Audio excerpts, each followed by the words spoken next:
Now we're going to do a question on optimization. So if you look through these in the book, some of them are quite challenging. And for all of them, you need to know not only the calculus techniques that you use to solve the problem, but you actually have to be able to think really hard about what to do.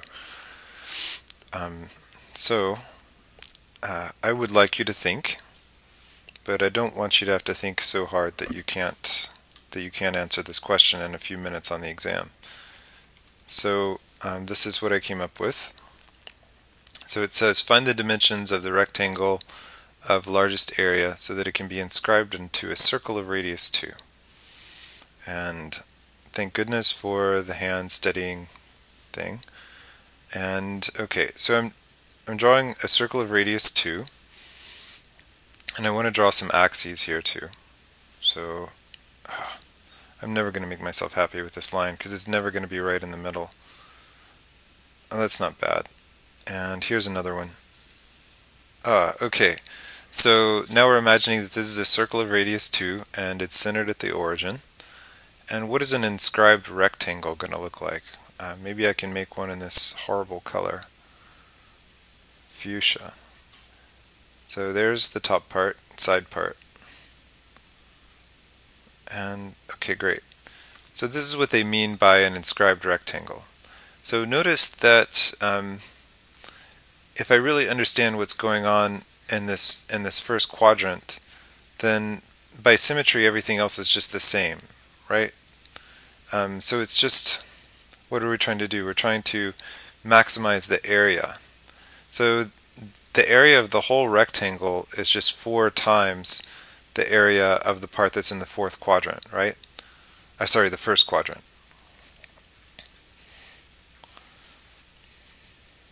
So if I maximize the area in the first quadrant, then I'm also clearly going to maximize the area of the inscribed rectangle. So I'm going to give myself a simpler question. So let me redraw this, just focusing on the first quadrant. So I need some axes. Oh, geez, I don't want to use that color. So there's an y-axis, there's an x-axis. Let me draw a circle. But I am just going to focus here. Maybe if I draw a whole circle and then erase 3/4 of it, that'll give me a better picture. So I'm really just curious, I'm really just wanting to focus on what happens here in the first quadrant because that's a simpler question. Okay. Alright, so here we go. And so let me draw the part of the rectangle that occurs here in the first quadrant. So there and there. Okay, so you can see that this is like a version of this picture down below. The great thing, or the good thing about this picture that I've just drawn is that everything clearly just depends on one thing. So let's let this distance from the origin to the little foot of this part of the rectangle be x. So notice that the circle is radius 2, it's given, and the purple rectangle, or the fuchsia rectangle, is determined just by what x is, right? So everything is just a function of one variable. So that is going to make things simple to describe in terms of functions. Alright, and so what is it that I want to describe in terms of functions? So you always want to write down an equation that describes the thing that you're curious about, right? So it says I'm looking for largest area. So what I'm going to do is I'm going to find the x that maximizes the area of the purple rectangle subject to the constraint that the height of the purple rectangle is given just by the circle. So what does that mean? It means that the height of this thing is what you get when you plug x into the equation for the circle. So what's the equation for the circle? So the equation for the top part of the circle is f of x equals, now the radius is 2, so it's the radius squared, which is 4, minus x squared. Alright, so this red curve is just a graph of this function in the first quadrant. So I can figure out the height of this fuchsia rectangle here. So the height of this thing is just what happens when you plug f into the function, right? Because what's happening is x is getting sent up to the curve, and the curve is described just by this, and so that means that the y-coordinate here is the square root of 4 minus x squared. Okay, great. So now I have a rectangle, I know its base and I know its height, and so I can write down the equation for the area. So the area of this little rectangle piece is x times the square root of 4 minus x squared. Okay, and I want to maximize that. So I can forget about this backstory and just pay attention to this. I've got a function and a variable x that I want to maximize. So how do you do that using calculus? Well, ignoring a couple details, basically what you do is take the derivative, set it equal to 0, and solve.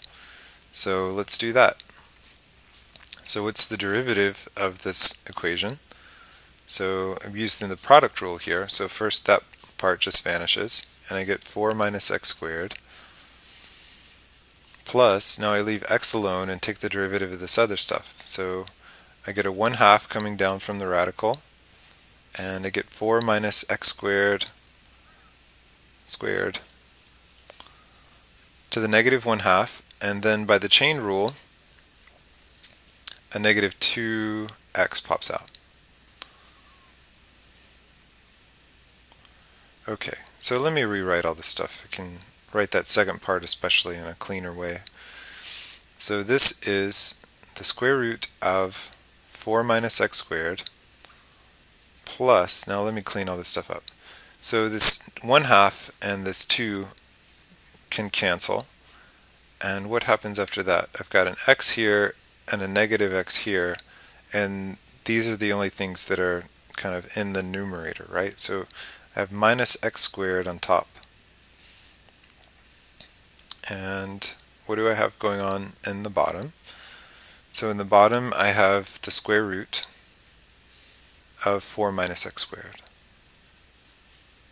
Okay, great. So I'm supposed to set this thing equal to 0 and solve. Alright, so this looks like it's somewhat hard to solve, and there are lots of ways to solve it, and you can use your favorite method. So this is what I am going to do. Okay, so what about the possibility that x is equal to plus or minus 2? So why do I bring that up? It's because if x is plus or minus 2, then this stuff is 0 and I get a critical point, right? So the solution to this problem could a priori be at that critical point, but it's not, because what does that mean? Here is 2. The radius of the circle is 2. What does it mean if x is 2? It means you've got this pitifully skinny little rectangle, right? So that can't possibly be the right answer. So I'm not concerned about that. So I'm going to assume that x is something that does not make the radical part 0. And since I'm assuming it's not 0, I can multiply both sides by it. So I'm going to multiply both sides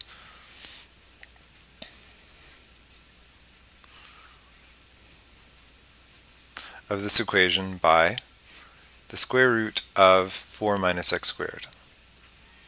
Okay. And let me push this stuff down.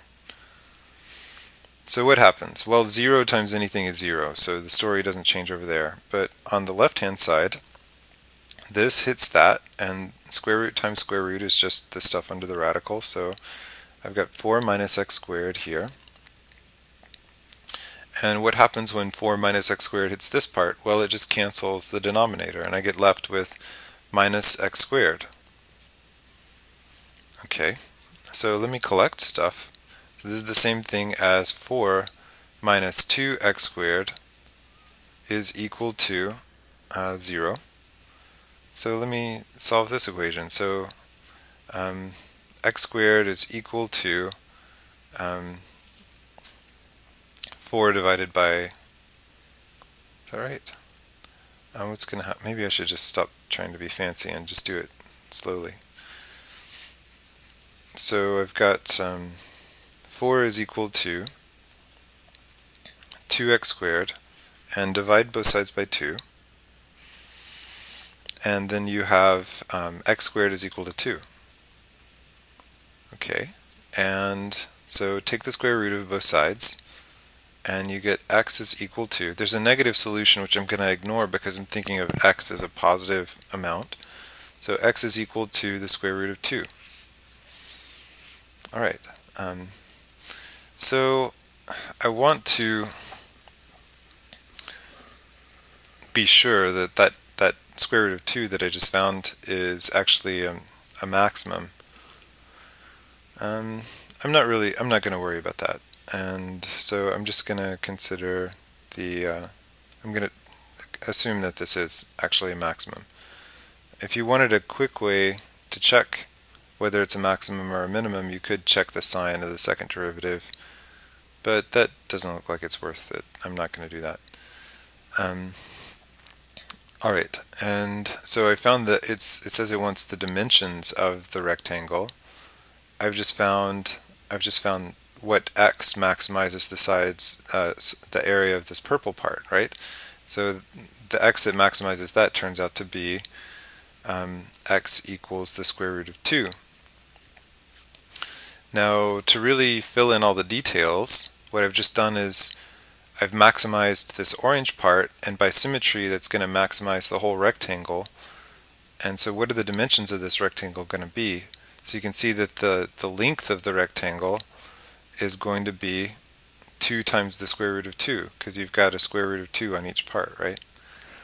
And so what is the width, or what is this dimension of the rectangle going to be? Well, it's going to be 2 times what happens when you plug square root of 2 into the circle function. So the width is 2 times the square root of 4 minus 2. So that's 2 times the square root of 2. Alright, and we've answered the question. So the rectangle inscribed in the circle that maximizes the area has these dimensions. And that's the end of the question.